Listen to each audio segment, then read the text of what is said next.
Good morning guys. Maglinis tayo ng ating sasakyan. Bali CRV Gen 1. Siya guys, oh. Okay pa naman yung kanyang mga upuan, table.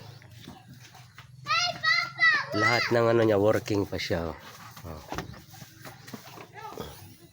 Taas. Ito yung kanyang tools. May lagayan siya ng tools dito. Bali nililinis ko siya guys. Ang di ko lang alam nito yung kanyang yung radyo niya kasi yung original pa wala siyang ano ng USB.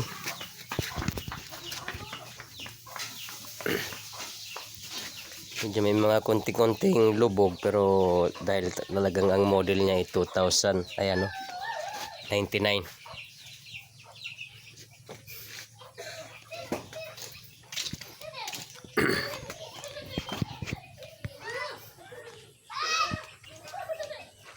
Yan, medyo yan. Yung kanyang roof truck. Nilinis ko. Pati upuan, binaliktad ko kasi ang daming dumi. Walang linis-linis. Ayan sa ilalim, meron pang may nipper pa. I love you, Tuti Saidi. Lilinisin namin guys. Dito yung aking kids, sumasali talaga siya, gusto niya maglinis. Okay? Okay, so abangan nyo guys mamaya yung kanyang finish cleaning. Yes, come here Tisay, I will close that one.